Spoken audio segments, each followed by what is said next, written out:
Check out today's work of fan art. It's an adorable, albeit melancholic Arcuade. Aw, she's just a lonely vampire who yearns for love and companionship, but can't have it due to her bloodlust. A lot of people fondly remember her granny skirt, so it's nice to see here. Thank you so much, AJ Anthony.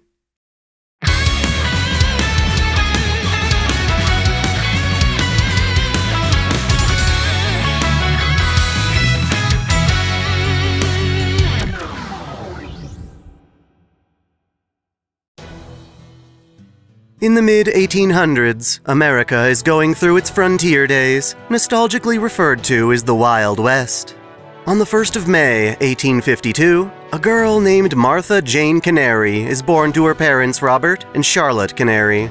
She grows up in the town of Princeton, Missouri, becoming the eldest of 6 children. Both Robert and Charlotte are known for their involvement in petty crimes, always struggling to make ends meet.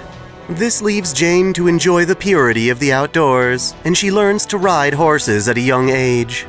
Perhaps in pursuit of gold, her family sets out toward Virginia City, Montana, traveling by wagon for 5 months. Jane, now in her teenage years, takes this time to hunt alongside the men, proving herself to be a courageous rider and talented markswoman.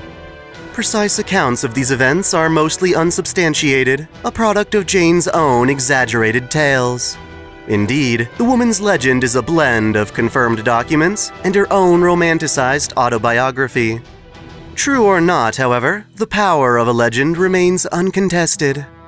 By the year 1866, Jane's family finally reaches Montana. The journey turns tragic right at the end, as her mother passes away in Blackfoot. Finding this venture to be a bust, their family migrates again in the summer, this time to Salt Lake City, Utah. Again, travel condemns the family, claiming the life of her father, leaving Jane in charge of protecting her siblings. As the head of the household, Jane takes the family back to Wyoming in 1868 and struggles her way through various jobs to support her siblings. These jobs, ranging from chef, nurse, waitress, dishwasher, ox driver, dancer, and prostitute, shape her into a jack of all trades. For more reputable and lucrative work, however, Jane sticks to her specialties, shooting and riding. In this endeavor, she becomes a scout for General George Armstrong Custer in the year 1870. During this time, she dons a soldier's uniform, often preferring to dress as a man. Her duties take her southward to put Native Americans in reservations. She boasts that, among her peers, she is the most reckless and assertive rider, as well as one of the best shots in all the West. Between 1872 and 1873, she participates in what is called at the time the Muscle Shell Indian Outbreak.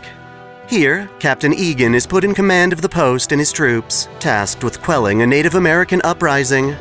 On the way back, he and his men are caught in a large ambush. Jane, riding in the lead, notices the captain fall after being shot, prompting her to turn back and rescue him. In a stunt of bravery, she delivers the fallen captain safely to their fort. Between 1874 and 1875, Jane serves at both Fort Custer and Fort Russell, protecting settlers from Native American attacks. The following year, she is ordered to join Generals Custer, Miles, and Terry at the Big Horn River. There, she is tasked with delivering dispatches to a local outpost, courageously swimming the frigid Platte River to complete her job. This leads to her contracting an illness that keeps her hospitalized for 14 days.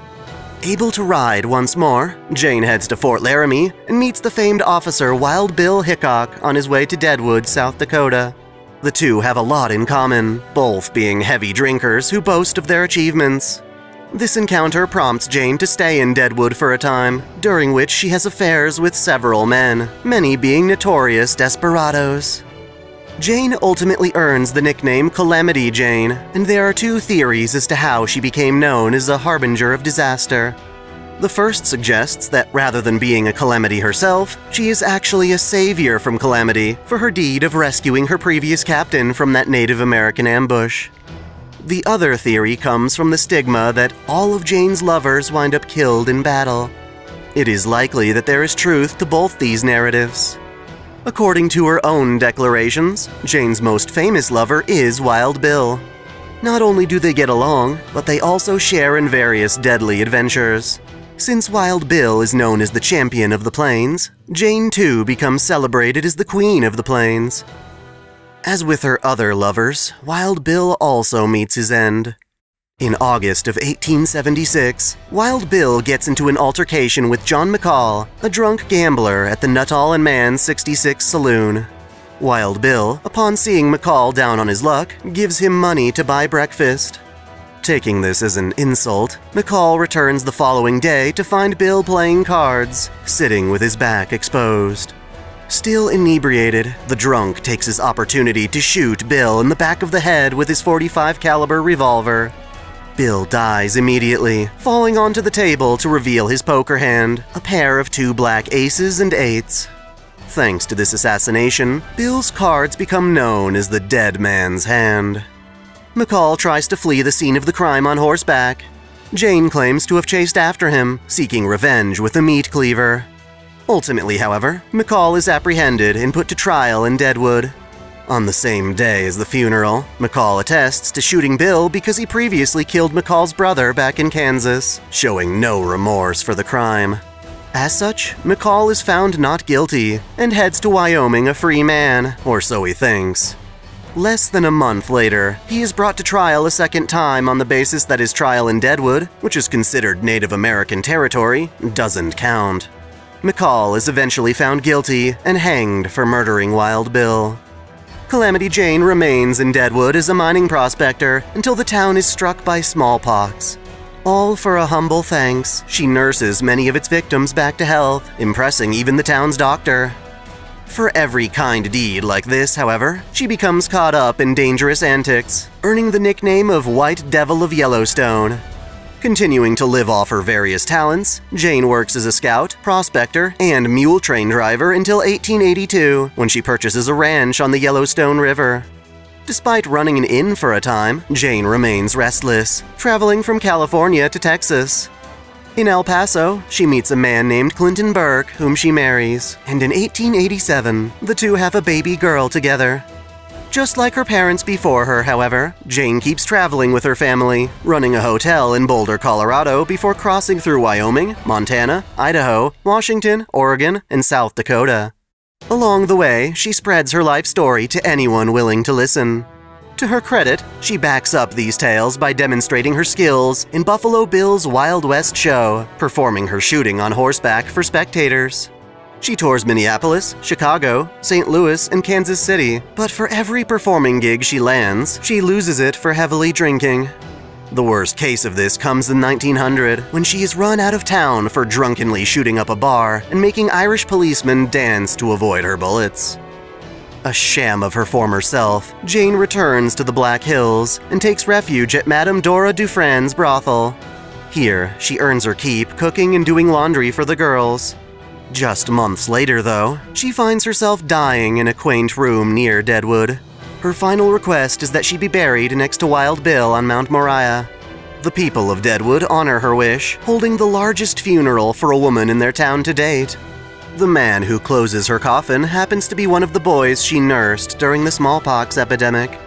Again, it is quite likely that Jane's grandiose achievements were heavily embellished by Jane herself, as very few accounts exist to corroborate her story. Regardless, her exploits are nonetheless recorded into the throne of heroes. While legends of Calamity Jane originate from proper human history, an incarnation of her exists within the vast and chaotic world known as the Servantverse. As a heroic spirit, she retains her amazing reputation as an expert marksman and survivalist. She utilizes this skill to become one of the Servantverse's best scouts. While aware of her original heroic exploits, this Jane is ultimately a different entity, looking back on her legend with envy. She is not as profane or alcoholic as her foundation.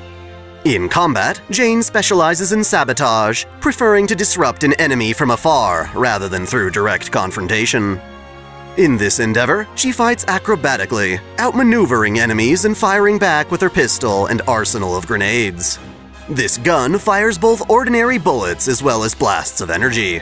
She has a pair of pom-poms she uses for cheering on her allies, but in a bind she can use them as punching gloves. Her Noble Phantasm, Space Dead Man's Hand, the black hand that invites death, takes after her lover's iconic death.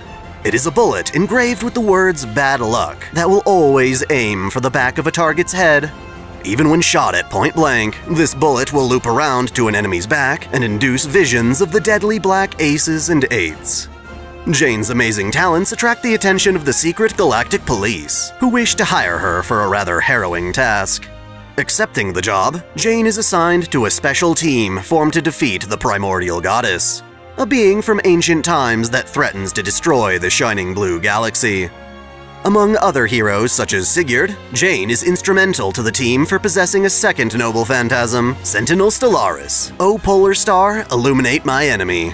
It is an anti-goddess Noble Phantasm that detects an enemy's weakness and exposes it as an undeniable truth. Conceptually, it derives from her talent in playing cards. As if seeing through an opponent's poker face, she can discern their metaphorical hand, their true intentions. By itself, it does Jane no good, but in tandem with strong allies, it becomes absolutely critical. Jane and Sigurd formulate a strategy, Star 4 card, which combines their Noble Phantasms to defeat the goddess. Jane illuminates the goddess's weakness, and Sigurd strikes her down with his demonic sword's 10 Suns form. They believe they've saved the galaxy, but only manage to seal the goddess, splitting her spirit core into 2 halves. Before going dormant, however, the goddess curses both Jane and Sigurd with an immortality that can only be revoked through her revival. As a result of this curse, Jane can no longer die, nor can she use her Sentinel Stellaris. Even so, Jane's positive attitude carries her through an entire 2,000 years. Eventually, she encounters Professor Tokiomi, one of the galaxy's last surviving masters. He is researching the primordial goddess, who is long since fallen into myth. Unable to talk Tokiomi out of his dangerous research, Jane instead decides to partner with him to discover the shining blue galaxy's deepest secrets. During these travels, Tokiomi encounters the remains of the goddess's spirit core. The goddess, split into both her benevolent and evil aspects, is excavated by Tokiomi and taken to his home planet Zenjo. Rather than keeping the goddess sealed away, Tokiomi decides to awaken her evil half and raise her as his daughter. It is a risky move that ultimately works out as the young girl, Ishtar, grows up in a loving environment. Jane, however, secretly watches out for Ishtar, observing to make sure the young girl doesn't exhibit the hostility and danger the primordial goddess once had. After Tokiomi's death, Jane and Ishtar become effective allies, exploring the galaxy as a team of bounty hunters. Jane's cheers happen to be the perfect encouragement for Ishtar's doubts and worries. Jane is a happy-go-lucky space cheerleader who marches to the beat of her own drum. She loves new things and doesn't sweat small stuff, to the point of forgetting debts and grudges in as little as a single day. Her optimism prompts her to see the best in others, selflessly cheering for them in lieu of her own exploits. Even as the galaxy falls under threat, she holds hope for the future. Despite this benevolence, her actions come off as far from rational. True to her name, she is destructive, the kind of person who would repair a crumbling bridge by demolishing a house for materials. Throughout 10 years of travel, Jane lets her guard down around Ishtar, no longer fearing the goddess's resurrection. This is a mistake, considering that an evil organization, Space Shinkaguryu, exists in order to revive the goddess using her other half. Its leader, the warrior of darkness Munenori, was actually the one who killed Tokiomi, using it as a chance to abduct the goddess's good side.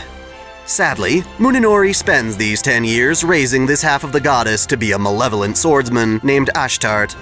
Together, they try to reawaken the goddess with the help of Ritsuka Fujimaru, a master they abducted from proper human history. When Ritsuka slips from their grasp, however, Ishtar and Jane meet the stranded master along with mysterious heroine X at the desert planet Texas Beyond. Ishtar, seeking vengeance against the Shinkaguryu, decides to serve as Ritsuka's bodyguard, and Jane comes along for the ride as support. Their journey takes them through great perils across the shining blue galaxy, pitting them against the Shinkaguryu's surprisingly inept 6 blades. One of the last of these blades happens to be Sigurd, her partner from long ago. Aboard the Dark Mana, Sigurd reveals Jane's past, wondering why the goddess's killer would be teaming up with one of her 2 halves. Rather than feeling betrayed, Ishtar understands Jane's predicament, realizing her past doesn't change their current partnership. As such, Jane continues to support Ishtar as she confronts her other half. Despite these efforts, Munenori succeeds at reviving the goddess. But one benefit of doing so is that Jane's curse goes away. While she's returned to being mortal, she also regains use of her Sentinel Stellaris. Following the same strategy from over 2,000 years ago, Jane uses this Noble Phantasm to reveal the goddess's weakness, allowing a combined attack from Ishtar and Ashtart to destroy the goddess for good. With peace restored to the Servantverse, Jane travels the galaxy unifying the people who were caught up in Space Shinkageryu's evil scheme. She even continues to support Ishtar in sending Ritsuka back to the world of proper human history. They say farewell under the assumption that they will one day see each other again, and this is effectively accomplished when Ritsuka succeeds at summoning Ishtar and Jane as servants of Chaldea. Through this interdimensional adventure, Calamity Jane is able to put her talents as a gunman and scout to good use as a protector of humanity. It seems this nomadic thrill-seeker, someone without a home or money, plans to stick around at Chaldea longer than normal, happy to have found a master who is unafraid of her intimidating nickname. Of course, she brings along her victory pom-poms, one of the few material gifts she treasures, because they remind her of her countless friends scattered throughout the stars.